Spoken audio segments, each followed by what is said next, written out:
Game of 2026 are set to host the Binghamton Bearcats. He is back in the lineup. The senior was absolutely excellent last year. The two in the second half fell just a goal shy of pushing that one to overtime, but the opening faceoff goes the way of the visiting Binghamton in scoring offense. Yeah, they had an outstanding offense. Did a fantastic job for BMI. There's a shot block. Gavin for Binghamton. Big favor for them because the Leopards can't get their 10-man on the ride to go. Transition shot, hops high, comfortable clearing tonight. And they were outstanding against Air Force in the ride, and this Leopard team. That one sneaks through on the shot low, and it's Andrew Geralamo, who we highlighted with the impact player for Geralamo last year. Had a strong shot. It's over the pick. Gets his hands free as his defender gets under the pick, and he lets it fly low to low, and he beats Joe Doherty, and you see. Tosses it up top, 20 on the shot clock for Lafayette. And they'll go to the right wing. Good first game from Aiden Copen. Extra pass, though, gets intercepted by Winters. And out. We're just over 5 minutes complete, and the 2026 home opener for Lafayette. Winners of 10 games last year. A program back, a key factor in the success. Passes a little bit low, the scoop up, and the shot will get through. What a recovery by the junior Drew Filanowski to put the Bearcats up by a pair. Picking up the ground ball and finding the back of the net and just. Jerseys there, and here come the Bearcats in transition before the ride can set up. Up top it goes about 25 away, or 15 away I should say, going on Saturday, making the trip east along I-78 to Newark to face the currently 2-0 NJIT Highlanders, who had the game George Urich had in the face-off unit against Air Force. 7 ground balls. Meanwhile, the Leopards get on the board for the first time this evening. It's a high hopping in from the front. Lafayette on the board does a great job attacking the middle of the field, and the bouncer gets past the goaltender for Binghamton. You have that furthest man back, and then it gives you an open door to try to fire one away. As long as it's not intercepted, that was the key. So sharing the ball is certainly a point of emphasis. Nicholas Blaylock was an excellent freshman last year. He passes up top. Catch and shoot misses off the mark. Question mark carry, but nothing doing. Tossed up top to the left wing. Now up the middle. Hands were free to pass. Right around goal line extended. Shot. Copen sends it up top. Now 10 to go on the shot clock. Jack Irish roll dodge. And the shot will be saved by Winters. 60% on goal, 40% in net in certain games. Catch and shoot, but allow for the fresh 60 for Lafayette. It's not a shot on goal, but on frame, that still resets the shot clock. Time to shoot if they can get a quick clear. A dodge, a pass. They have to fire now. Extra pass, no shot in time. The Leopards not aware of the clock. To worry about that defensively.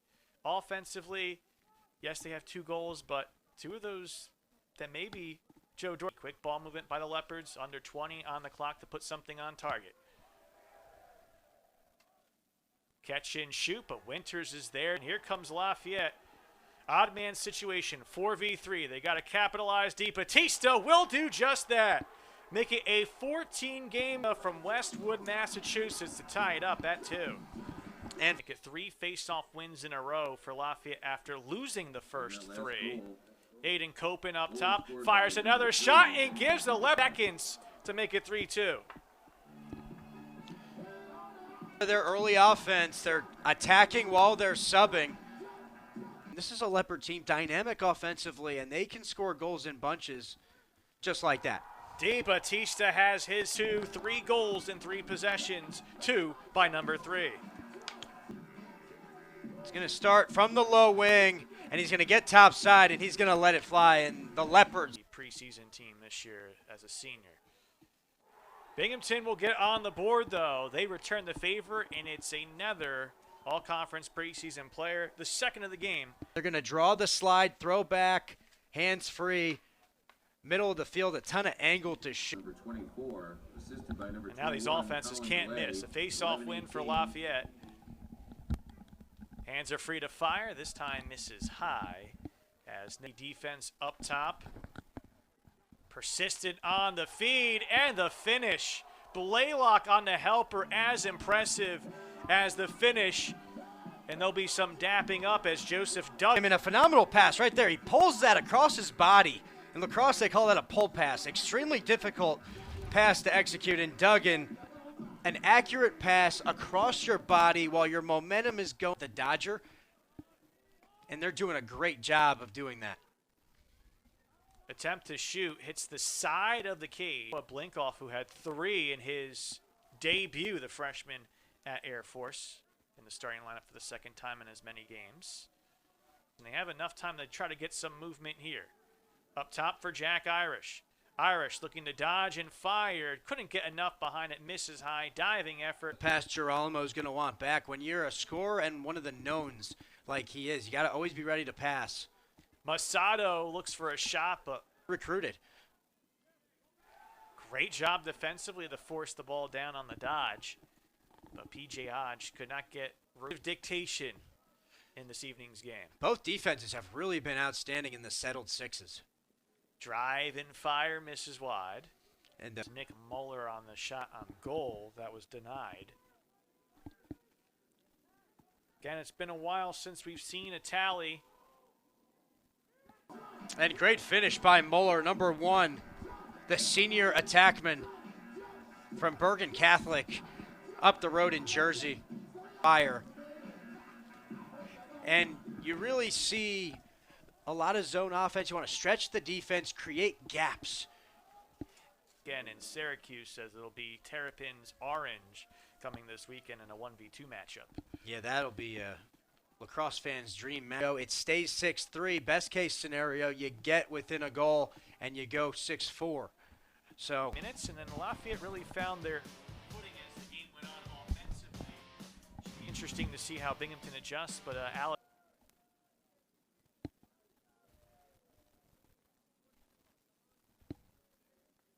Yet to get a tally of Binghamton on the 6v5. Up top it goes. Shot fired wide. Diving effort by Winters, but it's backed up by the Leopards. It looked like Joseph in here towards goal line extended. yeah, no doubt that's a high hit on Binghamton. We'll see. Duggan. Still surveying. Needed. And behind the back again.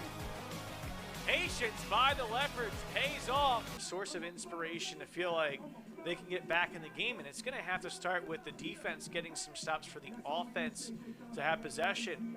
A ground ball pickup and a second chance opportunity for Binghamton, who nearly tosses it away, but it's tracked down by Tyler Martini, the senior from Montauk, New York. A quick catch and shoot to try to catch this stingy Leopard defense napping. Geralamo has been the guy on cue right there. After the face-off win, a looping pass is turned right back over, was not caught cleanly. Binghamton tries to get a pass. It's knocked down, pops high, eventually picked up by a Bearcat pull. And so with the ball on the ground again, it just hasn't been clean enough for the Bearcats. Last touched by the Leopards. In a row, make it, take it. That's the key to a comeback here for the Bearcats. And they can, again, it's not a huge deficit, 3 goals. They can stay methodical. They can stick with their offense. They just have to find. That Binghamton's going to have to really get something going here the next couple of minutes and into the fourth quarter. Hands might be that have been braving the elements, our camera crew especially. We thank them for their hard work. And again, chilly temperatures, not as chilly as recently, but still chilly nonetheless, as Binghamton on the power play quickly gets it done. 7-5 the score with the man-up tally. Down, the Lafayette defender changes his levels. That's a tough shot to see. He shoots around the defender, so Doherty, it's tough to see that shot as a goaltender.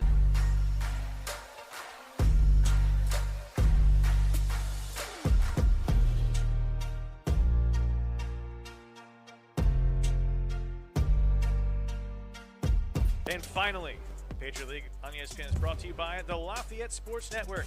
Moments like these happen on LSN.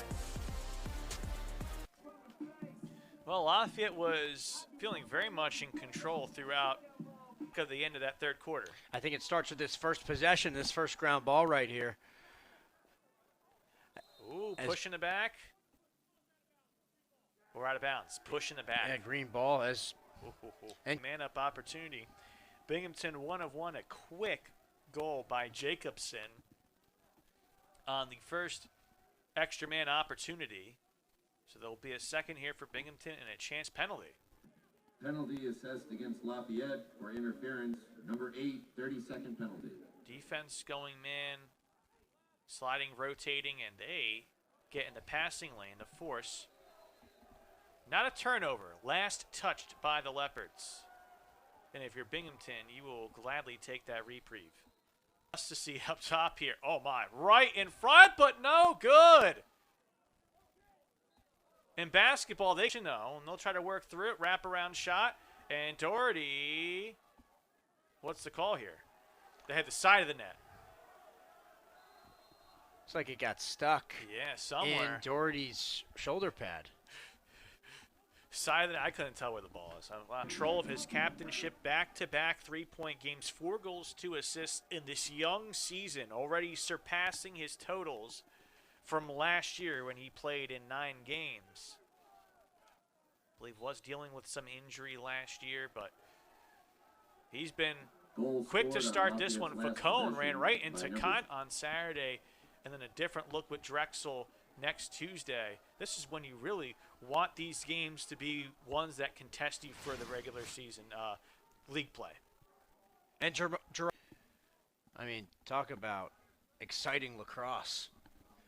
Thompson trio with Ty Thompson, Lyle Miles, and the Albany Great Danes. They'll be a challenge in the conference. But right now, Lafayette finds themselves in a showdown, 8-8. Heavy carry him out of bounds, and the Bearcats are right by it.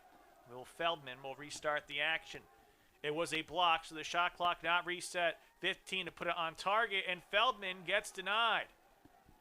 Doherty with a huge save, and now the Leopards will look to clear. And Doherty, great save. He's a right-hand. Great reaction time by the goaltender. The Bearcat defender slips. Lafayette will they forward on the carry. Poirier defending. Toss up top. Will Feldman trying to size up his pole defender. Rolls there defensively, and the flag goes down.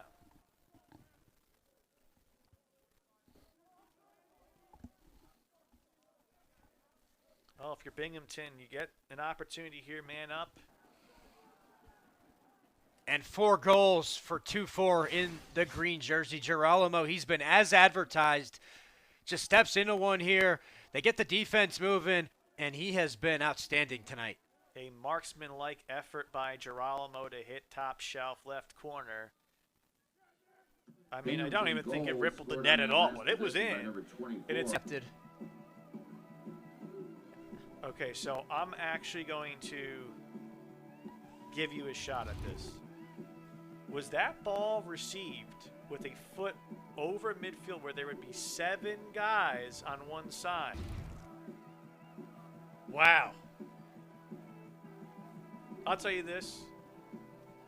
I saw it on the replay. I didn't see it live. That's why the officials are on the field. And put yourself in position to win. The shot misses high. And yet, if you're to your point, Adam, if you're Lafayette, you still have to. Cross being lost means a turnover. Back to Binghamton. More from Charleston, South Carolina, who will have to wait to start it back up. A timeout is called by Binghamton with 76 seconds left to go. They have none remaining. And so Geralamo, strong left-handed tendencies. They force him to his right and cut off his angle a little bit to give Doherty a shot he wants to see. Here with a long toss. It is caught. The shot, though, is blocked, and the final horn sounds as the Pards roll to a 10-9 victory. Back-to-back, one possession. As we're going to see in the highlights from today's game, both teams with exciting times on offense, but a lot of times defensively where they were able to stifle and make some big plays. Yeah, and I think, We'll example, they get a man-up goal, a goalie goal, and then one more tally that are tied up at 7-8 in Copen. Gave the Leopards the lead 8-7. Andrew Geralamo, a 4-goal effort, tied it up at 8.